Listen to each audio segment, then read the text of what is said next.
Era para ser una mañana tranquila, hasta que una bofetada en plena clínica cambió el destino de una familia entera. El agresor no sabía que la víctima era hija del hombre más poderoso de la salud privada en la región. Lo que vino después no fue venganza. Fue el inicio de una guerra silenciosa que destruyó imperios. Si esta historia te interesó, no olvides suscribirte a nuestro canal y dinos desde qué ciudad nos estás viendo. Continuamos. Prometo que esta va a ser la mejor historia que escucharás en tu vida. La mañana en Buenos Aires comenzó con un cielo azul claro que prometía uno de esos raros días de invierno porteño, cuando el sol logra atravesar la niebla fría y calentar un poco las calles de la capital. En la clínica odontológica Sonrisa Perfecta, ubicada en el tradicional barrio de Palermo, el movimiento era tranquilo. Eran apenas las 9 de la mañana y la sala de espera tenía 3 pacientes aguardando sus consultas de rutina. Carolina Medeiros observaba distraída las revistas sobre la mesita de centro, pero su pensamiento estaba lejos de allí. Con 8 meses de embarazo, cada movimiento exigía más esfuerzo de lo normal. Su marido, Rafael Tavares, había insistido en que cancelara la consulta aquella mañana, alegando que estaba demasiado cansada, pero Carolina sabía que necesitaba hacerse aquella limpieza dental antes de que el bebé naciera. Después del nacimiento, sabía que no tendría tiempo ni energía para cuidarse por un buen tiempo. Ella se arregló el vestido azul marino que usaba, pasando la mano suavemente por el vientre.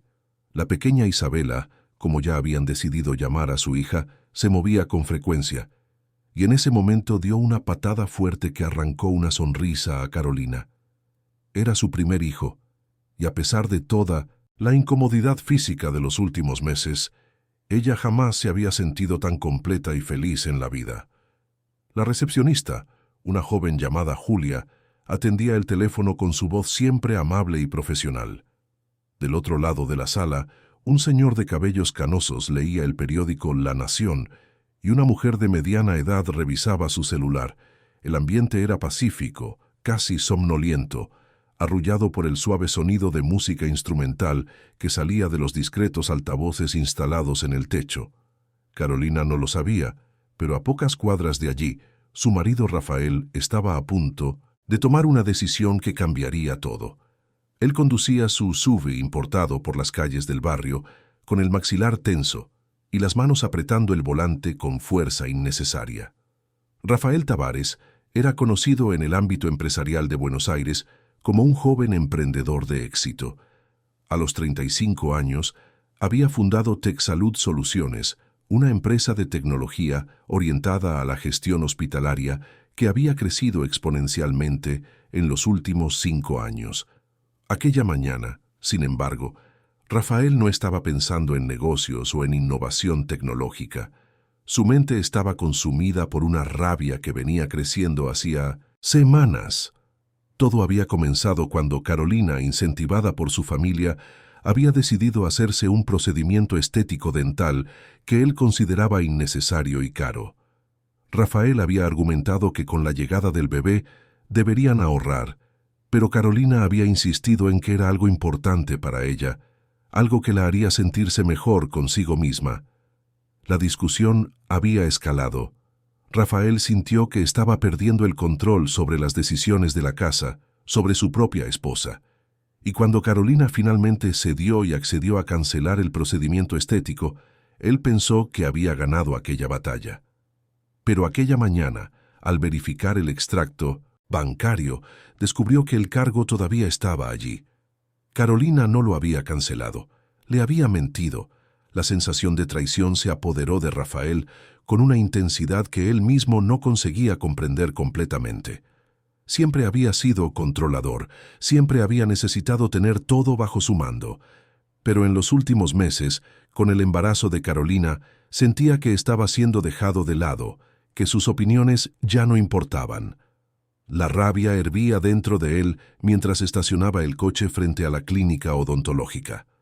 Dentro de la clínica, Carolina fue llamada por la dentista, doctora Patricia Olivos, una profesional experimentada y dedicada que la atendía desde hacía años.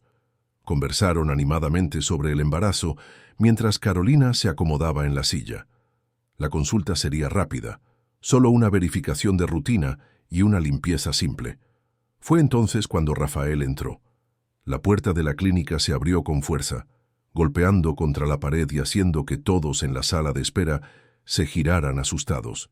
Julia, la recepcionista, se levantó inmediatamente, preocupada por aquella entrada abrupta. Rafael tenía los ojos fijos en un punto más allá del mostrador de recepción, buscando a Carolina. «Señor, ¿puedo ayudarlo?», preguntó Julia, intentando mantener la calma, profesional a pesar del tono agresivo evidente en el hombre frente a ella. «¿Dónde está mi esposa?», exigió Rafael, su voz demasiado alta para el ambiente tranquilo de la clínica. «¿Dónde está Carolina?». La doctora Patricia escuchó el alboroto y salió de la sala de atención, dejando a Carolina sola por un momento. Reconoció a Rafael. Ya lo había visto algunas veces cuando buscaba a Carolina después de las consultas, pero nunca lo había visto de esa manera, con esa expresión en el rostro. «Rafael, ¿qué está pasando?», preguntó la dentista, intentando bloquear discretamente el camino hasta la sala donde Carolina estaba. «Necesito hablar con mi esposa», dijo él avanzando. «Es sobre el procedimiento que no canceló, sobre la mentira que me contó». Carolina, al escuchar la voz alterada de su marido, sintió el corazón acelerarse. Conocía aquel tono, conocía la rabia que venía con él. En los últimos meses, Rafael se había vuelto cada vez más irritable, más controlador, pero nunca había perdido el control completamente. Ella colocó las manos protectoramente sobre el vientre y se levantó de la silla odontológica con dificultad. Rafael logró pasar junto a la doctora Patricia y llegó hasta la puerta de la sala de atención. Cuando vio a Carolina de pie con las manos en el vientre y los ojos desorbitados de miedo, algo en él se rompió. No fue la visión de su esposa embarazada lo que lo hizo detenerse, fue justamente lo contrario. «Me mentiste», la acusó, entrando en la sala. «Dijiste que habías cancelado». «Rafael, por favor, no aquí». Carolina intentó calmarlo, su voz temblaba. «Podemos hablar en casa».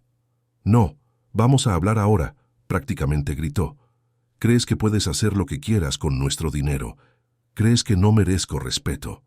La doctora Patricia intentó intervenir, colocándose entre la pareja, pero Rafael la empujó a un lado con fuerza. La dentista tropezó, pero logró sujetarse al mostrador.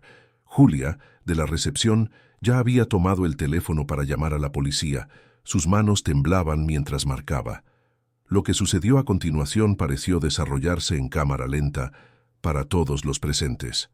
Rafael levantó la mano y, con toda la fuerza de la rabia acumulada, le dio una bofetada en el rostro a Carolina. El sonido resonó por la clínica como un estruendo. Carolina, desequilibrada por el peso del vientre y por el impacto inesperado, cayó hacia atrás, golpeándose la cabeza en el borde del mostrador antes de desplomarse en el suelo. El silencio que siguió fue absoluto, roto solo por el sonido del impacto del cuerpo de Carolina contra el piso. Luego, vino el grito de la doctora Patricia, el llanto de Julia, el ruido de sillas siendo arrastradas en la sala de espera, mientras los otros pacientes se levantaban en shock. Carolina estaba en el suelo, inmóvil por un instante, que pareció durar una eternidad. Cuando movió la mano hasta la cabeza, sintió algo caliente y húmedo. Sangre. Su sangre comenzaba a escurrir, manchando el suelo blanco de la clínica. El dolor era intenso. Pero peor que el dolor físico era el terror que sentía por su hija. Sus manos fueron inmediatamente al vientre, buscando movimiento, cualquier señal de que Isabela estuviera bien. Rafael quedó paralizado, mirando hacia abajo, a su esposa caída. Por un breve momento la realidad de lo que había hecho atravesó la cortina de rabia, pero en lugar de ayudarla, en lugar de pedir disculpas o socorrerla, él simplemente retrocedió, como si finalmente se diera cuenta de dónde estaba, cuántos testigos había. La doctora Patricia ya estaba al lado de Carolina, verificando sus signos vitales mientras gritaba a Julia que trajera el botiquín de primeros auxilios. La sangre continuaba escurriendo de la herida en la cabeza de Carolina, formando un charco creciente en el suelo inmaculado. Fue en ese momento que las cámaras de seguridad de la clínica, instaladas hacía apenas 3 meses después de un intento de asalto en la región, capturaron todo con una claridad perturbadora. Cada segundo de la agresión, cada detalle de la caída, cada gota de sangre. Todo quedó registrado en alta definición, con audio claro que capturó cada palabra de la discusión, cada grito de dolor y desesperación. La ambulancia tardó solo 12 minutos en llegar, pero para Carolina cada segundo pareció una eternidad. La doctora Patricia mantenía presión sobre la herida en su cabeza, mientras Julia, aún temblando, sostenía la mano de Carolina y le susurraba palabras de consuelo. Los otros pacientes de la sala de espera se habían ido, demasiado conmocionados para permanecer, pero no antes de que cada uno de ellos hubiera dado su breve testimonio a los primeros policías que llegaron. Rafael intentó salir de la clínica, pero fue impedido por los agentes. Alegaba que todo era un malentendido, que su esposa se había tropezado, que él nunca la tocaría de esa forma. Pero las palabras sonaban vacías incluso para él mismo, especialmente cuando los policías le informaron que había cámaras de seguridad y múltiples testigos. La ambulancia que llevó a Carolina no era de cualquier servicio, era del Hospital Santa Clara, la red hospitalaria más grande y prestigiosa de la provincia de Buenos Aires, con 5 unidades repartidas por el área metropolitana de Buenos Aires. Y Carolina no era solo una paciente más. Ella era Carolina Medeiros, hija única de Enrique Medeiros, el fundador y propietario de todo el complejo hospitalario. Enrique estaba en su oficina en el 10º piso del Hospital Santa Clara Central cuando recibió la llamada. Tenía 62 años, cabellos completamente blancos y una postura que irradiaba autoridad conquistada a través de décadas de arduo trabajo. Había comenzado su carrera como médico cirujano y poco a poco había construido un imperio de la salud basado en la excelencia, la innovación y, sobre todo, el cuidado genuino de los pacientes. La voz de la recepcionista de urgencias temblaba al informarle que su hija había ingresado, víctima de agresión. Enrique sintió como si el suelo se hubiera abierto bajo sus pies. Dejó caer el informe financiero que estaba revisando y corrió por los pasillos del hospital con una velocidad que sorprendió a todos los que lo vieron pasar. Cuando llegó a urgencias, Carolina ya estaba siendo examinada por un equipo completo de médicos. Enrique apartó educada pero firmemente a los profesionales y asumió el mando personal de la situación. Sus ojos de médico evaluaron rápidamente la herida en la cabeza de su hija, la palidez de su rostro, los signos vitales en el monitor. Pero sus ojos de padre vieron mucho más. Vieron el miedo, la humillación, el dolor que iba mucho, más allá de lo físico. «¡Papá!». La voz de Carolina era débil pero cargada de emoción. «Isabela, ella está bien». Enrique colocó suavemente la mano sobre el vientre de su hija y esperó. Segundos después, sintió una patada fuerte. El alivio que lo invadió fue inmenso, pero duró poco. La rabia comenzó a crecer, reemplazando el miedo inicial. ¿Quién había hecho aquello con su hija? ¿Quién había osado lastimar a Carolina y poner en riesgo a su nieta? «Fue Rafael», susurró Carolina, una lágrima escurriéndose por el rabillo del ojo. No quería creer que él sería capaz, pero fue él. Enrique no dijo nada en ese momento. Su prioridad era asegurar que Carolina y el bebé estuvieran estables. Ordenó una batería completa de exámenes, resonancia magnética para verificar si había traumatismo craneal, ecografía obstétrica de emergencia para evaluar la condición del bebé, análisis de sangre completos. Cada procedimiento fue realizado con la máxima urgencia y precisión. Mientras esperaba los resultados de los exámenes, Enrique pidió hablar con el equipo de seguridad del hospital. Solicitó copias de todos los informes médicos, todos los registros de atención, y mandó que se pusieran en contacto con la clínica odontológica para obtener las grabaciones de las cámaras de seguridad y los testimonios de los testigos. Él era metódico, quirúrgico en su enfoque, incluso cuando cada fibra de su ser gritaba por justicia inmediata. Por la noche, cuando Carolina finalmente dormía, sedada y monitoreada en una suite privada del hospital, Enrique se encerró en su oficina y vio los videos de las cámaras de seguridad de la clínica. Los vio una vez en silencio, su expresión permaneciendo neutra. Luego los vio de nuevo y una vez más. Cada visualización solo solidificaba la determinación que crecía dentro de él. Rafael Tavares. Enrique conocía bien aquel nombre. Conocía la empresa de su yerno, Tech Salud Soluciones. De hecho, la empresa de Rafael tenía contratos significativos con 2 de los hospitales de la red Santa Clara.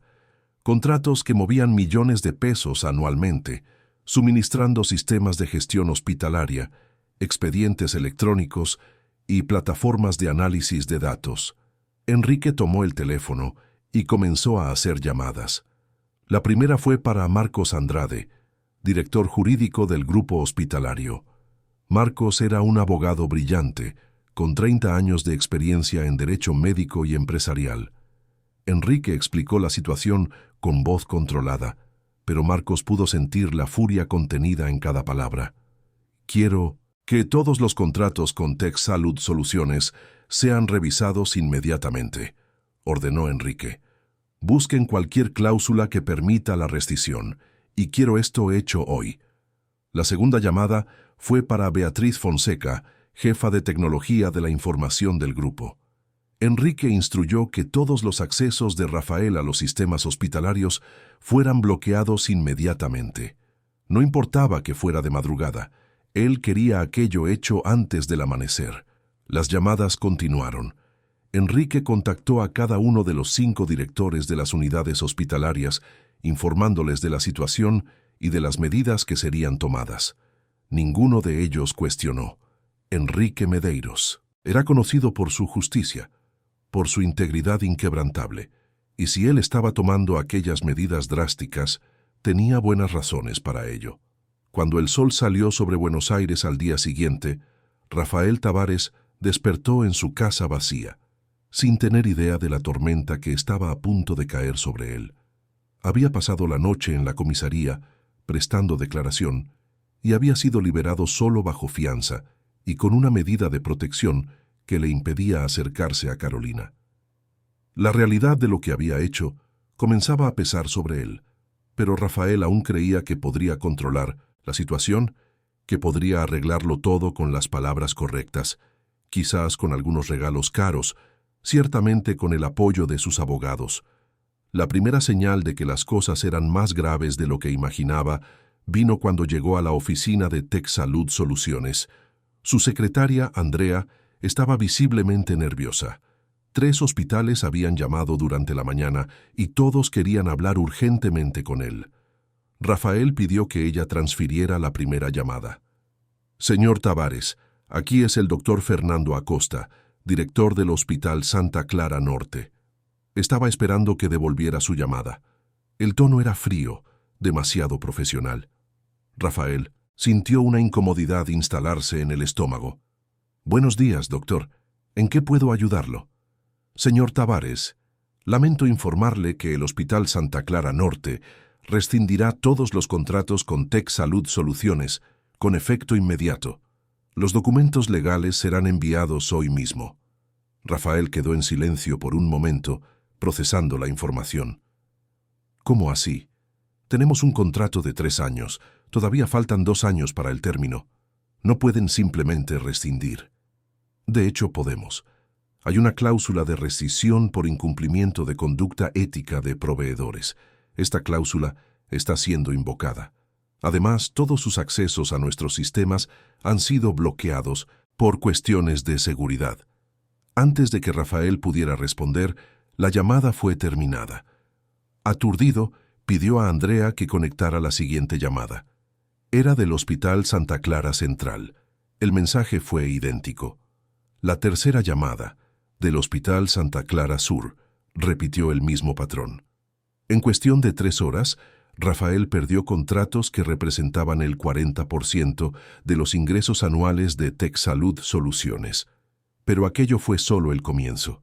La noticia se extendió rápidamente entre los círculos hospitalarios de Buenos Aires.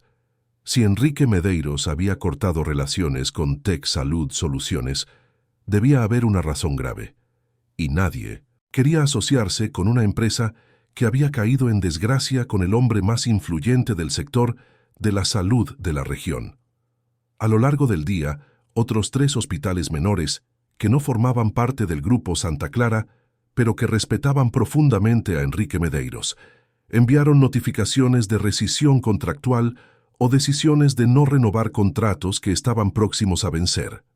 Rafael intentó llamar a Enrique varias veces, pero todas las llamadas fueron bloqueadas. Intentó ir personalmente al Hospital Santa Clara Central, pero la seguridad le impidió entrar en el edificio. Desesperado, mandó flores y una tarjeta de disculpas para Carolina, pero el repartidor regresó con todo, informando que el hospital había rechazado la recepción. Mientras el mundo profesional de Rafael se desmoronaba, Carolina permanecía en el hospital, siendo cuidada por el mejor equipo médico disponible. Los exámenes mostraron que, afortunadamente, no había traumatismo craneal grave, solo un corte que necesitó puntos. El bebé estaba bien, los latidos del corazón fuertes y regulares, pero el impacto emocional era profundo. Enrique se sentaba al lado de la cama de su hija todas las noches, sosteniendo su mano. No hablaban mucho sobre Rafael o sobre lo que había sucedido. En cambio, conversaban sobre el futuro, sobre la pequeña Isabela que pronto llegaría, sobre cómo serían las cosas de allí en adelante. Pero en las pausas entre las palabras, en la forma en que Enrique apretaba la mano de Carolina, ella sabía que su padre estaba haciendo mucho más que solo consolarla. Él estaba actuando, y conociendo a su padre, sabía que cada acción era calculada, precisa e irreversible. El video de la agresión se filtró en Internet 3 días después del incidente. Nadie sabía con certeza cómo sucedió aquello. La clínica odontológica había entregado las grabaciones solo a la policía y al abogado de Carolina, pero de alguna manera, el archivo apareció primero en un grupo de WhatsApp de chismes de la región, luego en Twitter, y en cuestión de horas estaba en todas partes. El impacto fue inmediato y devastador. Las personas observaban horrorizadas los 30 segundos que cambiaron todo. La furia de Rafael entrando en la clínica, la discusión, la bofetada brutal, Carolina cayendo, la sangre en el suelo. Cada fotograma era más perturbador que el anterior, principalmente cuando se veía claramente que ella estaba embarazada, visiblemente al final de la gestación. Los comentarios en las redes sociales fueron una avalancha de indignación. Hashtags comenzaron a surgir y rápidamente se convirtieron en trending topics en toda Argentina. La justicia por Carolina y un ni una más dominaron Twitter por días. Influencers digitales compartían el video con mensajes de apoyo a Carolina y de repudio a la violencia contra la mujer. Celebridades se manifestaron. Incluso políticos, siempre atentos a las olas de la opinión pública, comenzaron a comentar sobre el caso. Para Rafael, aquello fue el inicio del fin. Su empresa, TechSalud Soluciones, que ya venía sufriendo con la cancelación de los contratos de los hospitales Santa Clara, ahora enfrentaba una crisis de imagen monumental. Clientes que aún mantenían contratos activos comenzaron a reconsiderar su asociación con una empresa cuyo CEO estaba en el centro de un escándalo de violencia doméstica. El equipo de relaciones públicas de Rafael trabajó día y noche intentando controlar los daños. Redactaron comunicados, solicitaron que plataformas removieran el video por violación de privacidad, intentaron dirigir la narrativa. Rafael mismo grabó un pedido público de disculpas, leyendo de un teleprompter con expresión contrita, alegando que estaba pasando por un momento de extremo estrés profesional y personal, que nunca había hecho algo así antes, que amaba a su esposa e hija más que a nada. Pero nada funcionó. Cada intento de justificación sonaba vacío y calculador. El video era inequívoco. No había contexto que pudiera atenuar aquella brutalidad. Las disculpas públicas solo generaron más indignación, con miles de personas comentando que si él era capaz de hacer aquello en público, ¿qué no haría en privado? Manifestaciones comenzaron a surgir. Un grupo de mujeres organizó una protesta frente al edificio donde funcionaba TechSalud Soluciones, llevando carteles con frases como La tecnología no justifica la violencia y ninguna mujer merece esto. La manifestación fue pacífica pero ruidosa, con cánticos y discursos que reverberaban por las calles del centro de Buenos Aires. Mientras tanto, Carolina permanecía en el hospital, ahora no solo por necesidad médica, sino también por seguridad. Enrique había reforzado la protección alrededor del ala donde ella estaba, garantizando que ningún periodista o persona no autorizada pudiera acercarse. Carolina se había convertido en el símbolo involuntario de una lucha mayor, y aunque apreciaba el apoyo público, el peso de toda aquella atención era abrumador. Fue durante una de esas noches difíciles cuando Carolina no conseguía dormir a pesar de la medicación, que Enrique le trajo una visitante. Adriana Castro era una de las abogadas más respetadas de Argentina en el área de Derecho Médico y Derechos Humanos. Tenía 48 años, una carrera repleta de casos de alto perfil y una reputación de ser absolutamente implacable cuando defendía a sus clientes. «Hola, Carolina», Adriana dijo con voz amable pero firme. «Tu padre me contó lo que pasó. Lamento mucho por lo que has pasado». Conversaron por más de 2 horas aquella noche. Adriana explicó las opciones legales disponibles, tanto en la esfera civil como criminal. Habló sobre medidas de protección, sobre procesos de separación y divorcio, sobre derechos de custodia de la niña cuando naciera. Pero había algo más en su voz, un cuidado que iba más allá de lo profesional. «Carolina, hay otra cosa que necesito contarte», dijo Adriana, intercambiando una mirada significativa con Enrique. «Tu padre me pidió que investigara más profundamente las actividades de la empresa de Rafael, y lo que encontramos es perturbador». Enrique se acercó a la cama de su hija y tomó su mano. «Carolina, querida, sabías exactamente lo que hacía la empresa de Rafael». Carolina pensó por un momento. Ella sabía que Tech Salud Soluciones desarrollaba software para hospitales, sistemas de gestión y expedientes electrónicos. Rafael siempre hablaba con orgullo sobre cómo estaba modernizando el sector de la salud en Argentina, pero ella nunca se había adentrado en los detalles técnicos. «Creo que sí», respondió hesitante. «Software para hospitales, ¿verdad?». Adriana abrió su carpeta y sacó un pendrive. Con el permiso de Carolina, lo conectó al portátil que había traído y comenzó a mostrar documentos. Eran contratos, códigos de programación, análisis técnicos realizados por especialistas en seguridad de la información que Adriana había contratado. «Lo que descubrimos», explicó Adriana, «es que los sistemas que Rafael instalaba en los hospitales no solo gestionaban información, también recolectaban datos confidenciales de los pacientes, mucho más allá de lo necesario para el funcionamiento legítimo del software. Nombres, enfermedades, historiales médicos completos, información financiera, todo estaba siendo copiado y almacenado en servidores externos». Carolina sintió un escalofrío recorrer su espalda. ¿Para qué quería esos datos? Enrique respondió, su voz grave. «Para vender. Encontramos evidencias de que Rafael venía comercializando esas informaciones a aseguradoras, empresas farmacéuticas, incluso a competidores de otros hospitales. Miles de pacientes tuvieron su privacidad violada. Algunos de los datos eran tan sensibles que podrían arruinar vidas si caían en las manos equivocadas». Carolina se cubrió el rostro con las manos, intentando procesar aquella revelación. Siempre había sabido que Rafael era ambicioso, que a veces priorizaba el lucro sobre la ética, pero nunca había imaginado que él fuera capaz de algo tan grave. Aquello no era solo antiético, era completamente ilegal. Una violación masiva de la Ley General de Protección de Datos que había sido implementada recientemente en Argentina. Adriana continuó. «Tenemos documentación suficiente para presentar una denuncia formal a los organismos federales competentes. La Autoridad Nacional de Protección de Datos, la Fiscalía Federal, todos necesitarán ser notificados. Las penalidades para este tipo de violación son severas. Estamos hablando de multas que pueden llegar a millones de pesos, además de procesos criminales. Y los pacientes preguntó Carolina, su voz temblorosa. Todas aquellas personas que confiaron en los hospitales, que nunca imaginaron que sus informaciones más íntimas estaban siendo vendidas. Enrique apretó la mano de su hija con más fuerza. Por eso yo estaba revisando personalmente todos los contratos y sistemas.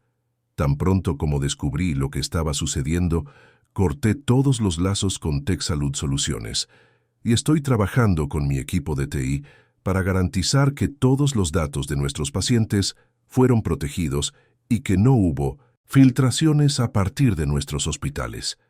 Carolina miró a su padre con nuevos ojos. Ella siempre había sabido que Enrique era un hombre de principios, pero ver la extensión de lo que él estaba haciendo, no solo para protegerla a ella, sino también para proteger a miles de pacientes desconocidos, la llenó de un orgullo profundo. «Quiero que sigan adelante con todo», dijo Carolina con determinación renovada. «Quiero que presenten las denuncias, que expongan todo lo que Rafael hizo. Ya no es solo sobre mí, es sobre todas estas personas que fueron perjudicadas». Adriana sonrió, una expresión de aprobación y respeto. «Estaba esperando que dijeras eso. Ya empecé a preparar la documentación. Vamos a protocolizar las denuncias esta misma semana». En los días siguientes, la historia ganó nuevas capas de complejidad.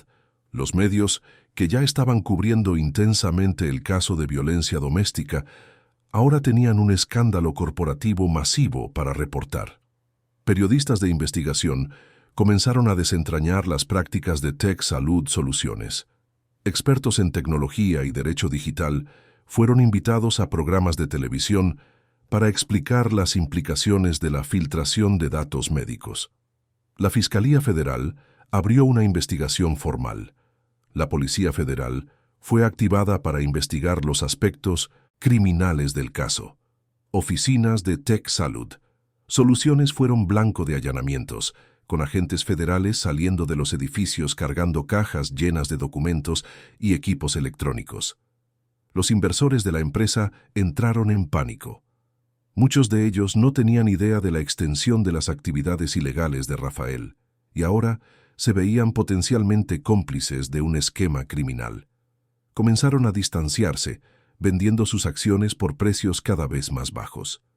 El valor de mercado de TechSalud Soluciones se desplomó. Rafael intentó desesperadamente mantener el control, pero era como intentar retener agua con las manos. Cada día traía una nueva revelación. Un nuevo golpe. Ex empleados comenzaron a dar entrevistas contando cómo eran presionados a implementar funcionalidades que parecían cuestionables. Socios comerciales rompieron acuerdos. Bancos comenzaron a cuestionar préstamos. Y a través de todo esto, Carolina permanecía en el hospital, rodeada por el amor de su padre y por la creciente conciencia de que su vida había cambiado irrevocablemente. El hombre con quien se había casado, el padre de su hija, no era quien ella pensaba ser. Y aunque el dolor de esa revelación era intenso, había también una sensación extraña de liberación. Ella estaba viendo a Rafael por lo que realmente era, quizás por primera vez, y eso, por más doloroso que fuera, era también un tipo de verdad necesaria. Habían pasado 3 semanas desde aquella terrible mañana en la clínica odontológica. Carolina estaba de vuelta en la casa de su padre, una residencia amplia y acogedora en el barrio de Recoleta, con un jardín inmenso y seguridad reforzada. Enrique había insistido en que ella se quedara allí hasta el nacimiento del bebé, y Carolina, sintiéndose más segura bajo el techo paterno, aceptó sin dudar. Era un miércoles lluvioso, típico del otoño porteño, cuando Carolina comenzó a sentir las primeras contracciones. Al principio, pensó que eran solo las molestias normales del final del embarazo, las falsas contracciones que su obstetra había mencionado, pero a medida que pasaban las horas, la intensidad y la frecuencia aumentaban. «Papá», llamó ella, encontrando a Enrique en su oficina doméstica. «Creo que está empezando». Enrique se levantó inmediatamente, su entrenamiento médico asumiendo el control, incluso mientras el corazón de padre se aceleraba. Cronometró las contracciones, hizo preguntas sobre la intensidad, verificó si había ruptura de la bolsa. Todo indicaba que sí, el trabajo de parto estaba realmente comenzando, y con casi 3 semanas de anticipación. El equipo médico ya estaba de guardia en el Hospital Santa Clara Central, esperando ese momento. Enrique llamó avisando que estaban en camino, y en minutos Carolina estaba en el coche, siendo llevada a través de las calles mojadas de Buenos Aires en dirección al hospital. En el trayecto, mientras respiraba a través de otra contracción, Carolina pensó en Rafael. Parte de ella, una parte pequeña pero persistente, deseaba que él estuviera allí. No el Rafael que la había agredido, no el hombre que había violado la privacidad de miles de personas, sino el Rafael que ella había conocido, años atrás, el hombre de quien se había enamorado, el hombre que la había hecho reír y sentirse especial. Pero aquel Rafael, ella estaba empezando a entender, quizás nunca existió realmente. Quizás siempre fue una ilusión, una máscara que se deslizó solo recientemente, revelando lo que siempre estuvo debajo. En el hospital, Carolina fue recibida por la doctora Mariana Santos, su obstetra de confianza, una mujer de 40 años, con manos amables y voz tranquila. Mariana examinó a Carolina y confirmó que el trabajo de parto estaba progresando rápidamente, probablemente más rápido de lo normal para un primer embarazo. Es el estrés, Mariana le explicó a Enrique en privado. Su cuerpo ha pasado por mucho trauma recientemente, tanto físico como emocional. No es raro que esto acelere el trabajo de parto en gestaciones tardías. Las horas se arrastraron en una sucesión de contracciones cada vez más intensas, de respiraciones controladas, de palabras de aliento de Enrique y Mariana. Carolina estaba exhausta, no solo del trabajo de parto, sino de todo, de las últimas semanas, de todo el tumulto emocional, de la transformación radical que su vida había sufrido. Fue durante una contracción particularmente intensa que la puerta de la sala de parto se abrió bruscamente. Una enfermera entró apresurada con expresión perturbada. «Doctor Medeiros, hay un hombre abajo en la entrada principal, Rafael Tavares. Está exigiendo ver a su esposa». Enrique sintió la rabia familiar subir, pero mantuvo la voz controlada. «Hay una medida de protección vigente. Él no puede acercarse a Carolina. Llamen a seguridad y, si es necesario, a la policía». Carolina escuchó la conversación a través de la niebla de dolor. Rafael estaba allí. Después de todo había venido, pero no era bienvenido. Ya no. Aquella percepción clara y definitiva atravesó el dolor físico y trajo una extraña claridad. Este era el fin de un capítulo y el inicio de otro, y Rafael no formaría parte de este nuevo comienzo. Abajo, en el vestíbulo principal del hospital, Rafael sostenía un enorme ramo de flores e intentaba negociar con los guardias de seguridad. Había ensayado un discurso, preparado disculpas, imaginado una reconciliación dramática. Pero los guardias eran inquebrantables. Cuando la policía llegó, le explicaron paciente pero firmemente que estaba violando la medida de protección solo por estar allí, y que necesitaba irse inmediatamente o sería arrestado. Periodistas que habían sido avisados por una fuente anónima sobre la presencia de Rafael en el hospital filmaron todo. Las imágenes de Rafael siendo escoltado afuera, aún sosteniendo las flores que nadie aceptaría, circularon en los noticieros de la noche. Para muchos espectadores fue una confirmación más de su carácter, vanidoso hasta el final, más preocupado por la apariencia pública de redención que por el respeto a los límites legalmente establecidos. Mientras tanto, en uno de los pisos superiores, lejos de aquel drama, Carolina daba a luz. Después de 15 horas de trabajo de parto, con Enrique sosteniendo su mano y susurrándole ánimos, la pequeña Isabela Medeiros vino al mundo.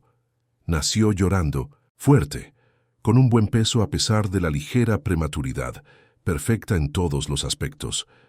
Cuando Mariana colocó al bebé en los brazos de Carolina, algo cambió.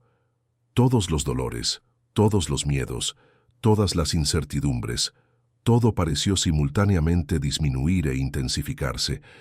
Carolina miró aquel pequeño rostro rosado, los ojitos cerrados, los deditos minúsculos que ya se aferraban a su dedo, y sintió una ola de amor tan intensa que casi la derribó. «Hola, Isabela», susurró, las lágrimas escurriendo libremente por su rostro. «Bienvenida, mi hija. Bienvenida a nuestra nueva vida». Enrique, de pie junto a la cama, miraba a su hija y a su nieta con una expresión de pura emoción. Había pasado décadas salvando vidas, pero en ese momento, viendo a esas dos personas que amaba más que a nada, sintió que estaba presenciando el verdadero significado de la renovación. Los días que siguieron al nacimiento de Isabela fueron un período de ajuste y descubrimiento. Carolina aprendió a amamantar, a cambiar pañales, a interpretar los diferentes tipos de llanto de su hija. Enrique contrató a una enfermera especializada en cuidados neonatales para ayudar, pero Carolina insistió en hacer la mayor parte del trabajo ella misma. Necesitaba aquello, necesitaba la rutina, el propósito, la conexión con su hija. Mientras tanto, el caso contra Rafael continuaba desarrollándose en el mundo exterior. Adriana Castro había presentado una acción civil integral, buscando no solo la separación y la custodia integral de la niña para Carolina, sino también una restitución financiera significativa por los daños causados.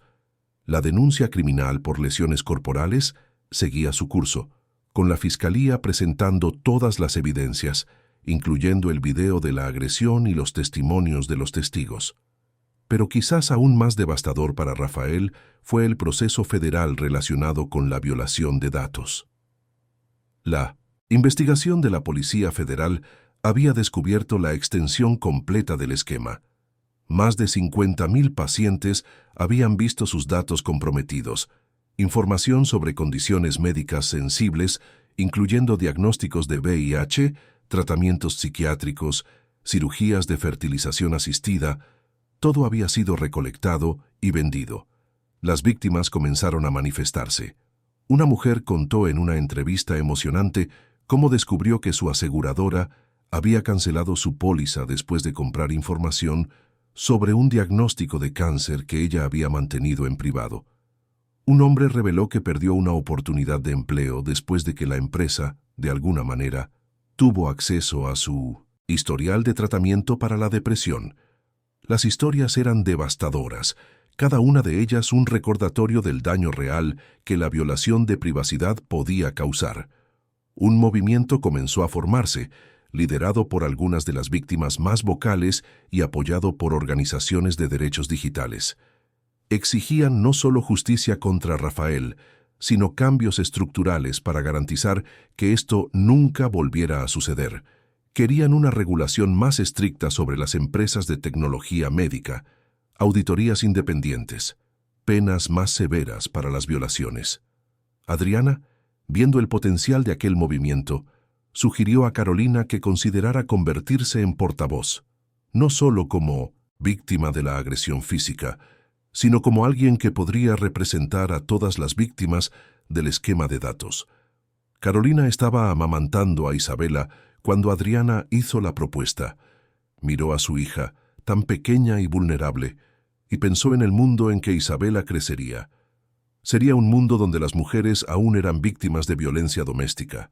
Sería un mundo donde la privacidad estaba cada vez más amenazada por la tecnología. Pero quizás, solo quizás, ella podría ayudar a hacer ese mundo un poquito mejor. «Voy a hacerlo», dijo Carolina, sorprendiéndose incluso a sí misma con la firmeza en su voz. «Voy a usar mi historia.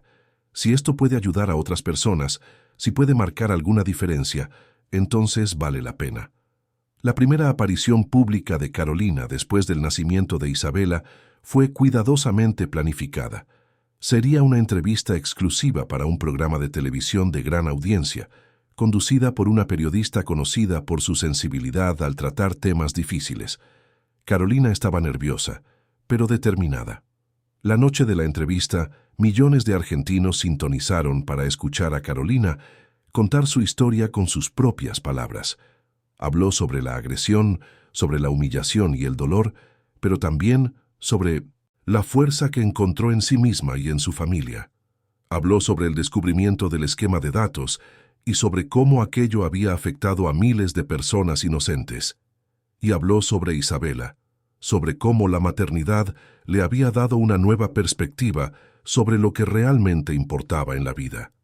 Cuando la entrevista terminó, las redes sociales explotaron en mensajes de apoyo. Carolina había tocado una fibra sensible, había articulado algo que muchas personas sentían, pero no lograban expresar. Había transformado su dolor en propósito, su victimización en defensa.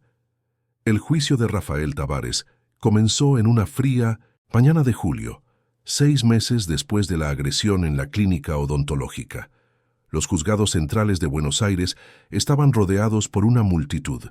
Manifestantes sostenían carteles, periodistas disputaban los mejores ángulos para sus cámaras, curiosos intentaban entrar en la sala de audiencias que ya estaba llena mucho antes de la hora señalada. Dentro de la sala, Carolina estaba sentada junto a Adriana Castro, su abogada, y Enrique. En los últimos meses, ella se había transformado. Ya no era la mujer asustada y herida que había sido llevada al hospital aquel día terrible. Estaba más delgada, sí. El estrés y las noches sin dormir cuidando a Isabela habían cobrado su precio. Pero había también una nueva fuerza en sus ojos, una determinación que no existía antes. Rafael entró en la sala escoltado por sus abogados. Parecía más pequeño de alguna manera, disminuido. Su traje caro no lograba esconder el peso que había perdido, las ojeras profundas que marcaban su rostro. Los últimos meses habían sido brutales para él. Su empresa estaba en proceso de quiebra, sus bienes estaban siendo embargados para pagar multas e indemnizaciones, su reputación estaba completamente destruida. El juez, doctor Marcelo Rivera, un hombre de 60 años, con reputación de ser riguroso pero justo, llamó a la sesión a orden. Este era solo el primero de los varios procesos que Rafael enfrentaría. Este específicamente trataba de la agresión física contra Carolina y de la violación de la medida de protección cuando él apareció en el hospital durante el nacimiento de Isabela. La fiscalía presentó sus evidencias meticulosamente. El video de la agresión fue exhibido en la sala, causando murmullos de shock e indignación incluso entre aquellos que ya lo habían visto antes. Algo sobre verlo en aquel contexto formal, en una pantalla grande, lo hacía todo aún más visceral. Carolina mantuvo los ojos fijos en sus manos, respirando profundamente. Ella no necesitaba ver aquello de nuevo. Vivía con esa memoria todos los días. Los testigos fueron llamados uno a uno. La doctora Patricia Olivos, la dentista, describió con voz emocionada lo que había presenciado. Julia, la recepcionista, lloró al relatar cómo había quedado paralizada de miedo. Los otros pacientes que estaban en la sala de espera confirmaron que no hubo provocación por parte de Carolina, que Rafael había llegado ya furioso y agresivo. Luego fue el turno de la defensa. Los abogados de Rafael intentaron argumentar que él estaba bajo estrés extremo debido a problemas profesionales, que nunca había demostrado comportamiento violento antes, que estaba profundamente arrepentido. Presentaron cartas de colegas y socios de negocios atestiguando su buen carácter, aunque muchas de esas cartas eran visiblemente forzadas, escritas por personas que claramente preferirían estar en cualquier otro lugar. Cuando llegó la hora de que Carolina testificara, la sala quedó en silencio absoluto. Ella caminó hasta el banco de los testigos con pasos firmes, colocó la mano sobre la Biblia y prestó juramento. Su voz estaba clara cuando comenzó a hablar. Adriana condujo el testimonio con cuidado y sensibilidad. Carolina describió la relación con Rafael, cómo había comenzado romántica y atenta, pero cómo, con el tiempo, él se había vuelto cada vez más controlador. Pequeñas cosas al principio: preguntar con quién almorzaba, revisar su celular, hacer comentarios sobre su ropa. Y entonces, especialmente durante el embarazo, la intensificación del control, las discusiones sobre dinero, las acusaciones de falta de respeto. Él me hacía sentir que yo estaba siendo irracional cuando cuestionaba sus decisiones, explicó Carolina, que yo estaba exagerando cuando me sentía incómoda con su comportamiento. Es algo sutil, difícil de explicar para quien nunca lo ha vivido. Empiezas a dudar de ti misma, a pensar que quizás tú eres realmente el problema. El abogado de Rafael intentó agresivamente desconstruir el testimonio de Carolina durante el contrainterrogatorio, sugiriendo que ella había exagerado la agresión, que quizás se había tropezado, que el matrimonio tenía problemas de ambos lados, pero Carolina se mantuvo firme, respondiendo a cada pregunta con calma y precisión. «Tengo un video que muestra exactamente lo que sucedió», dijo en determinado momento. «No se basa en la memoria o la interpretación. Es un hecho indiscutible registrado en cámara. Y sí, toda relación tiene problemas, pero ningún problema justifica la violencia física contra una mujer embarazada». La sala estalló en aplausos antes de que el juez golpeara el martillo exigiendo orden. Cuando Carolina regresó a su asiento, Enrique le apretó la mano. Ella había sido increíble, fuerte, elocuente. Y lo más importante, había sido escuchada. El juicio duró 5 días en total. Expertos médicos testificaron sobre las heridas de Carolina, psicólogos hablaron sobre el impacto del trauma, peritos digitales explicaron la autenticidad e integridad del video de seguridad. La acusación construyó un caso sólido e irrefutable. La mañana del último día llegó la hora del veredicto. El juez leyó su decisión con voz solemne y clara.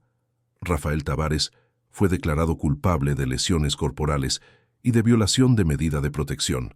La sentencia incluía medidas restrictivas, orden de alejamiento permanente de Carolina e Isabela y pago de indemnización por daños morales y materiales. Pero aquello era solo el comienzo. El juez hizo hincapié en que otros procesos estaban en curso, refiriéndose claramente al caso federal de violación de datos. Las penalidades de ese proceso serían mucho más severas. Al salir del foro, Carolina fue rodeada por periodistas. Ella se detuvo en los escalones del edificio, con Adriana y Enrique a su lado, y hizo una breve declaración.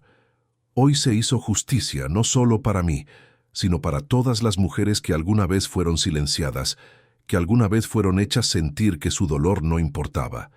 Quiero agradecer a todas las personas que me apoyaron, especialmente a mi padre, que estuvo a mi lado en cada momento.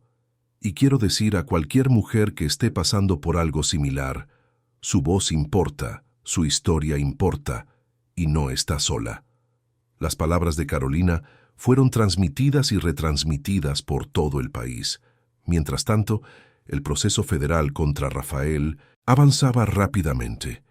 La Autoridad Nacional de Protección de Datos había llevado a cabo una investigación exhaustiva, documentando cada instancia de recolección ilegal de datos, cada transacción en la que se vendieron informaciones confidenciales. El informe final tenía más de 500 páginas y era devastador. Las penalidades eran múltiples. Había multas que totalizaban cientos de millones de pesos, mucho más allá de la capacidad de Rafael para pagar. Todos sus bienes personales fueron embargados: la lujosa casa en el barrio noble, los coches importados, las obras de arte que coleccionaba. Incluso sus cuentas bancarias fueron congeladas y vaciadas para pagar parte de las multas y las indemnizaciones a las víctimas. Texsalud Soluciones fue oficialmente disuelta. Los activos de la empresa fueron vendidos en subasta y el dinero recaudado fue dirigido a un fondo de compensación para las víctimas de la violación de datos. No sería suficiente para compensar completamente el daño causado, pero era un comienzo. Más significativas aún fueron las consecuencias profesionales. Rafael tuvo sus registros y certificaciones tecnológicas revocados. Estaba permanentemente prohibido de trabajar con datos médicos o sistemas hospitalarios. Su carrera, todo por lo que había trabajado durante años, estaba completamente acabada. Para Carolina, no se trataba de venganza o de ver sufrir a Rafael. Se trataba de justicia, de rendición de cuentas, de garantizar que él nunca pudiera hacer aquello con otra persona. Y, más importante, se trataba de seguir adelante, de construir una nueva vida para ella y para Isabela. Aquella noche, después de acostar a Isabela, Carolina se sentó con su padre en la terraza de la casa. El invierno porteño estaba dando paso a la primavera y había un perfume de flores en el aire. «Gracias, papá», dijo Carolina finalmente, «por todo, por protegerme, por luchar por mí, por nunca dejarme rendir. Enrique sonrió, pero había lágrimas en sus ojos. No tienes que agradecerme, hija, es lo que los padres hacen. Protegemos a nuestros hijos, siempre. Pero quiero que sepas que estoy increíblemente orgulloso de ti, de la fuerza que mostraste, de la valentía, de la gracia con la que lidiaste con todo esto. Carolina se inclinó y apoyó la cabeza en el hombro de su padre. ¿Qué viene ahora?, preguntó. Ahora, respondió Enrique, empezamos de nuevo. Construimos algo hermoso a partir de las cenizas y garantizamos que el sufrimiento por el que pasaste no sea en vano. 1 año había pasado desde aquella terrible mañana en la clínica odontológica Sonrisa Perfecta.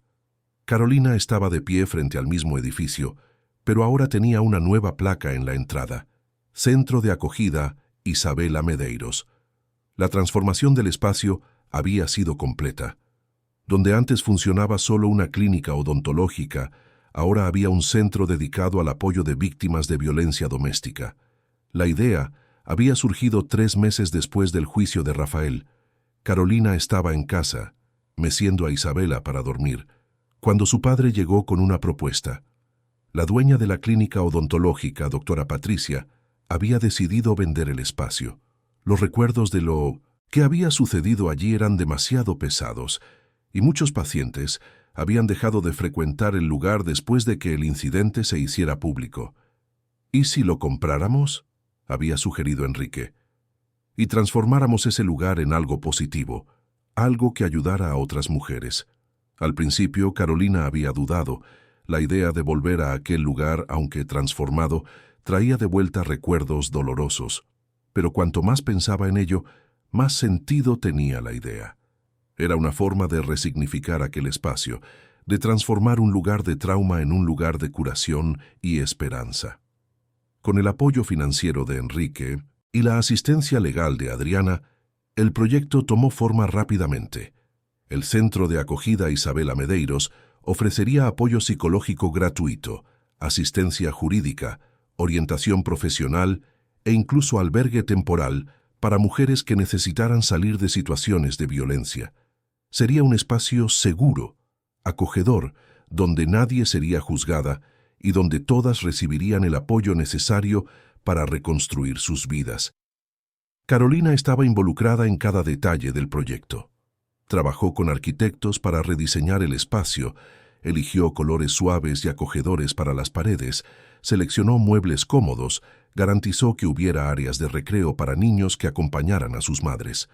Cada decisión era tomada pensando en cómo hacer que las mujeres que llegaran allí se sintieran seguras y acogidas. El equipo fue cuidadosamente seleccionado: psicólogas especializadas en trauma, abogadas con experiencia en derecho de familia y violencia doméstica, asistentes sociales dedicadas. Pero Carolina insistió en que algunas de las funcionarias fueran mujeres que habían pasado por situaciones similares. Ellas entenderían de una forma visceral lo que las mujeres que llegaran al centro estaban pasando. La inauguración del centro tuvo lugar en una tarde soleada de primavera.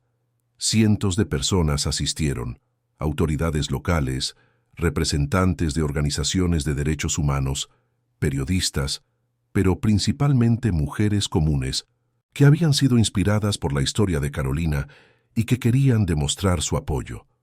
Carolina pronunció un discurso emocionante en la ceremonia de apertura. Estaba de pie en el mismo lugar donde había caído aquella terrible mañana, pero ahora todo era diferente. El suelo que había sido manchado con su sangre ahora estaba cubierto por una alfombra suave. Las paredes que presenciaron su humillación ahora exhibían obras de arte creadas por supervivientes de violencia, cada pieza contando una historia de superación. «Este centro lleva el nombre de mi hija», dijo Carolina, su voz amplificada por los altavoces. «Isabela representa para mí un nuevo comienzo, la prueba de que podemos crear algo hermoso incluso de las circunstancias más difíciles. Mi deseo es que este espacio represente lo mismo para todas las mujeres que pasen por estas puertas, que sea un lugar de reinicio, de curación, de esperanza». Entre la platea varias mujeres lloraban abiertamente. Algunas de ellas ya habían agendado consultas en el centro, buscando el apoyo necesario para dejar relaciones abusivas. Otras estaban allí solo para expresar gratitud, por finalmente haber un espacio así en Buenos Aires. Enrique estuvo al lado de Carolina durante todo el evento, sosteniendo a Pincito Isabela en brazos. La niña, ahora de 1 año, era una criatura vibrante y sonriente, ajena al profundo significado de lo que estaba sucediendo a su alrededor. Pero un día, pensó Enrique, un día ella entendería la fuerza de su madre, el legado que estaba siendo construido en su nombre. En las semanas que siguieron a la inauguración, el centro fue inundado con solicitudes de ayuda. Mujeres de todas las edades, de todas las clases sociales, llegaban buscando apoyo. Algunas venían con marcas visibles de violencia, otras cargaban cicatrices invisibles pero igualmente profundas. Cada historia era única, pero había hilos comunes. El miedo, la vergüenza, la sensación de estar atrapada, la duda sobre si merecían algo mejor. Carolina se aseguraba de estar presente en el centro al menos 3 veces por semana. Ella no era terapeuta ni abogada, pero su presencia, su historia, ofrecía algo igualmente valioso: esperanza tangible. Si Carolina Medeiros, que había pasado por todo aquello públicamente, que había sido humillada y herida, pero que ahora estaba allí, fuerte y determinada, construyendo algo positivo, entonces quizás otras mujeres también pudieran hacer lo mismo. Uno de los casos que más tocó a Carolina fue el de Luciana Santos, una profesora de 32 años, que llegó al centro una tarde lluviosa. Luciana había estado en una relación abusiva durante 8 años, y la violencia había escalado recientemente cuando ella mencionó querer volver a estudiar. Su compañero la había aislado de amigos y familia, controlaba todo el dinero, monitoreaba cada movimiento.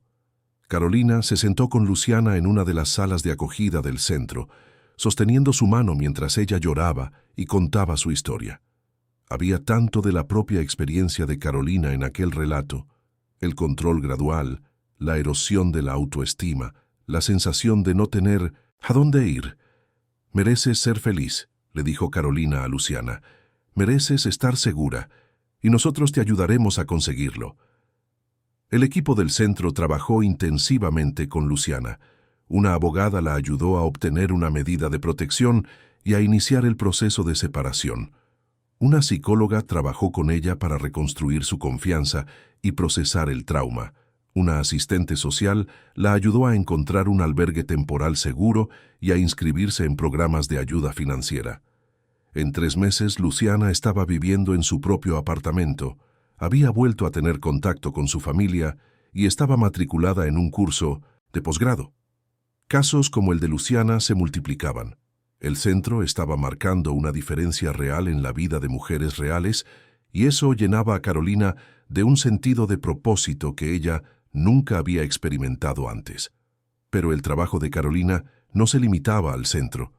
Se había convertido en una voz nacional en la lucha contra la violencia doméstica y por la protección de datos personales. Viajaba por el país dando charlas, participando en paneles, trabajando con legisladores para fortalecer las leyes de protección a las mujeres y de privacidad de datos médicos. Fue durante uno de esos viajes, cuando Carolina estaba en Ciudad de México para testificar ante una comisión del Congreso, que recibió una llamada inesperada. Era de una asistente social que trabajaba en el centro. Rafael había intentado ponerse en contacto. Quería ver a Isabela. Carolina sintió el estómago contraerse. Durante todo aquel año, Rafael había respetado la orden de alejamiento. Ella no sabía dónde estaba o qué estaba haciendo. Ocasionalmente veía noticias sobre él en Internet, generalmente relacionadas con los procesos judiciales en curso o las deudas que continuaba acumulando. Pero él había estado ausente de su vida, y Carolina había preferido que así fuera. Ahora, sin embargo, estaba intentando establecer contacto. Quería conocer a la hija que nunca había sostenido, cuya vida él había puesto en riesgo aquel día en la clínica. Carolina no sabía qué sentir, rabia ciertamente, pero también una tristeza profunda por lo que Isabela Estaba perdiendo al no tener un padre presente, aunque aquel padre específico fuera problemático. Llamó a Adriana inmediatamente. La abogada fue clara y directa. La orden de alejamiento aún estaba vigente. Rafael no tenía derecho legal de contacto con Carolina o Isabela. Cualquier intento de establecer ese contacto violaría las condiciones de su sentencia. Si él quisiera buscar derechos de visita, tendría que hacerlo a través de los canales legales apropiados. Y aún así, sería una batalla difícil dado su historial. Carolina decidió ignorar el intento de contacto. No estaba lista para lidiar con Rafael, y ciertamente no creía que sería saludable o seguro para Isabela tener contacto con él.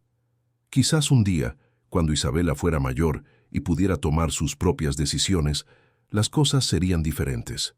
Pero por ahora, Carolina estaba enfocada en proteger a su hija y en continuar el trabajo que había comenzado.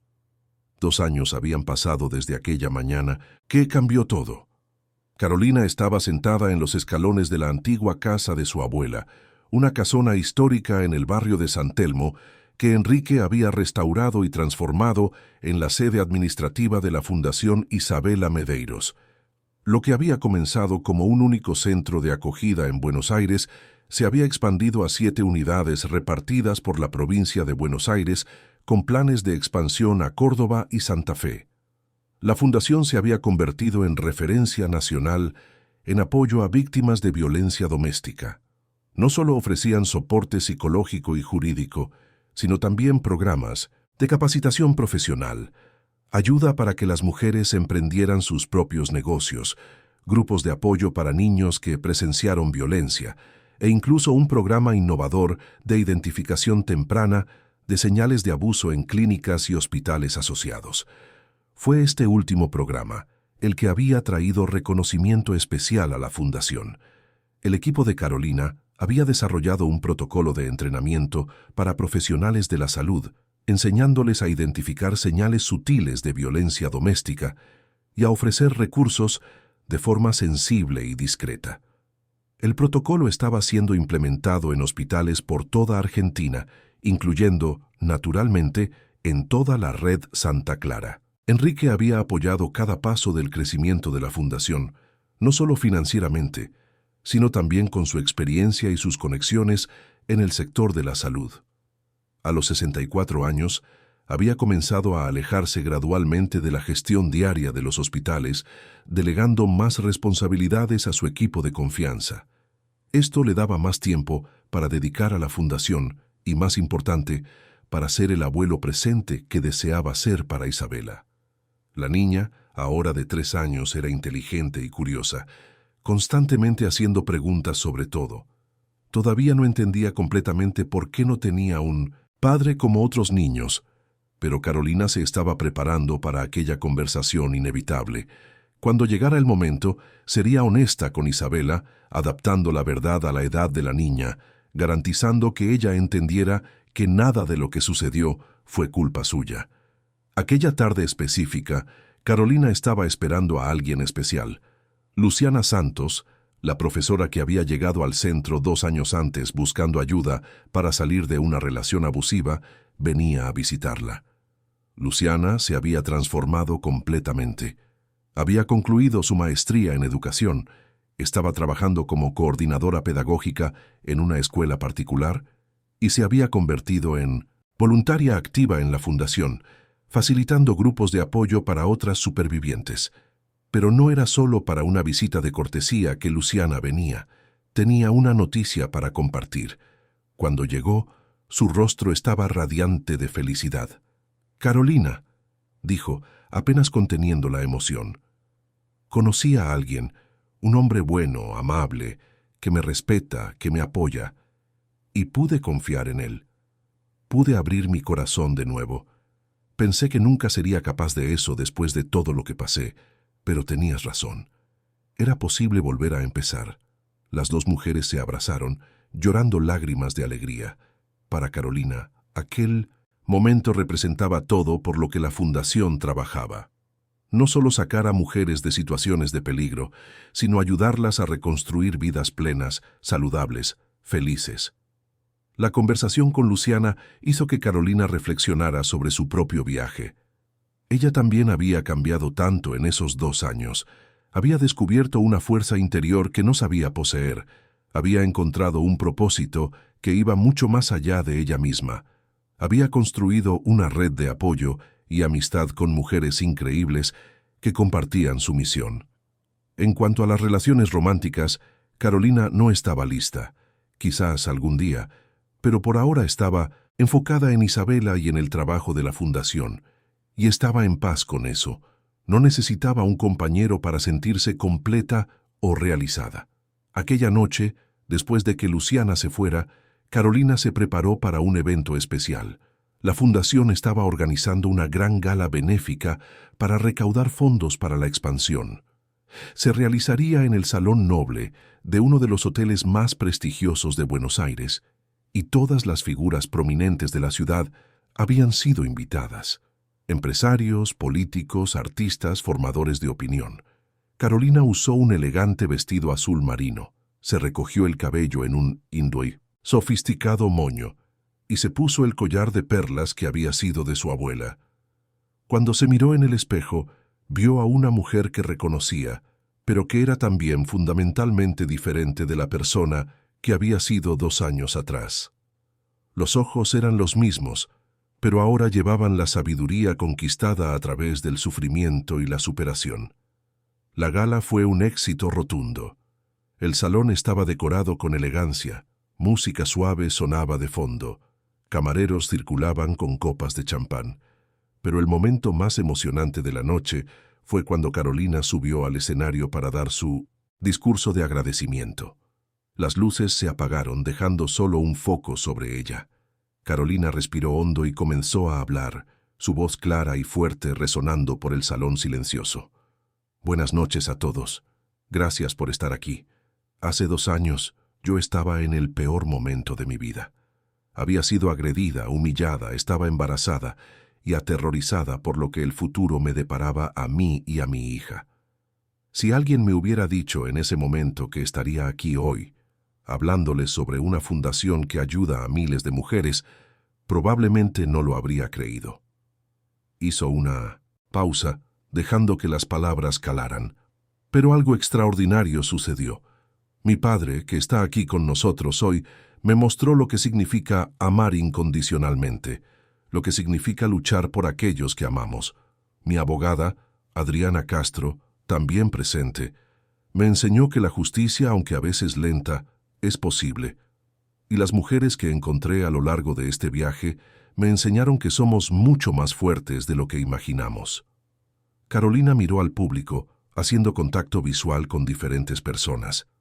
La Fundación Isabela Medeiros no es solo sobre mí, es sobre cada mujer que alguna vez sintió miedo, en su propia casa. Es sobre cada niño que presenció violencia y carga esas cicatrices. Es sobre crear una sociedad donde ninguna mujer necesite elegir entre su seguridad y su hogar, donde ninguna persona vea su privacidad violada, donde todos sean tratados con la dignidad y el respeto que merecen. Los aplausos comenzaron, creciendo en intensidad. Carolina tuvo que elevar la voz para continuar.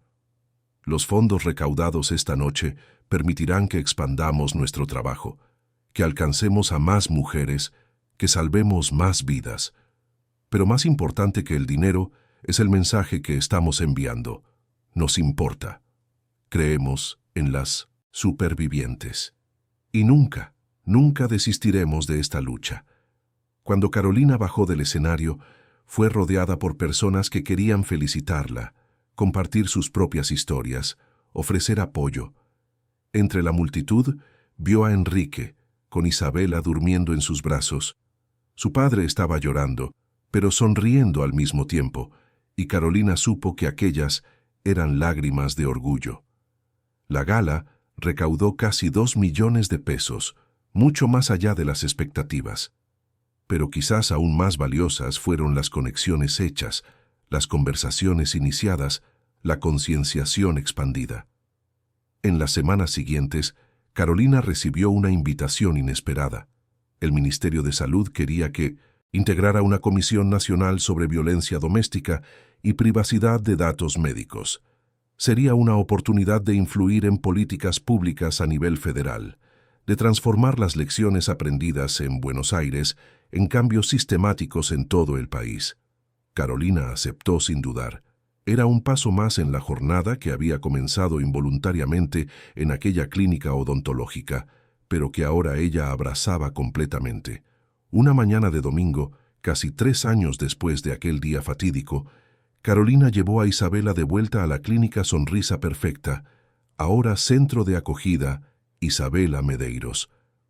La niña corría por los coloridos pasillos, riendo, completamente ajena a su significado histórico. Carolina se detuvo frente al lugar exacto donde había caído. Cerró los ojos y se permitió recordar.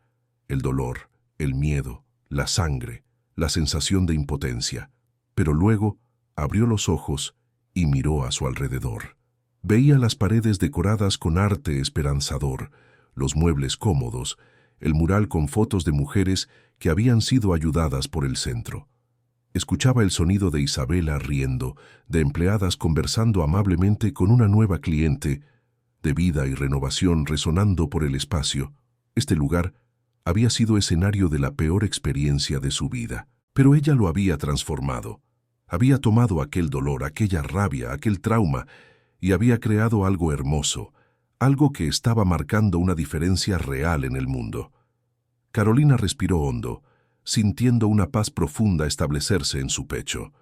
La tormenta había pasado, las cicatrices permanecían, tanto las visibles como las invisibles, pero ellas contaban una historia de supervivencia, de resistencia, de transformación. Llamó a Isabela, que corrió a sus brazos. Juntas, madre e hija salieron del centro, caminando hacia el sol que brillaba fuerte sobre Buenos Aires. El futuro se extendía adelante, lleno de posibilidades, de esperanza, de promesas, de días mejores. Carolina había construido una nueva vida de las cenizas de la antigua, y al hacerlo, había ayudado a miles de otras mujeres a hacer lo mismo. Ese era su legado, su venganza más dulce contra todos los que intentaron destruirla. Ella no solo sobrevivió, ella floreció. Queridos oyentes, esperamos que la historia de Carolina e Isabela haya tocado sus corazones profundamente. Este viaje de dolor transformado en propósito, de trauma convertido en esperanza, nos recuerda que la fuerza humana no tiene límites cuando hay amor y determinación. Si esta narrativa resonó con ustedes, no olviden suscribirse a nuestro canal para acompañar más historias que celebran la resiliencia del espíritu humano. Dejen su me gusta si esta historia los emocionó y compartan en los comentarios cómo los impactó. Sus palabras pueden inspirar a otras personas que están pasando por momentos difíciles. Cada día traemos nuevas historias que exploran la complejidad de la vida, el poder de la superación y la belleza de la transformación. No se pierdan nuestros próximos contenidos. Juntos, a través de estas narrativas, podemos crear una comunidad de apoyo, comprensión y esperanza. Vuelvan siempre y sepan que cada historia que compartimos es un recordatorio de que nunca estamos solos en nuestras luchas. Hasta la próxima historia.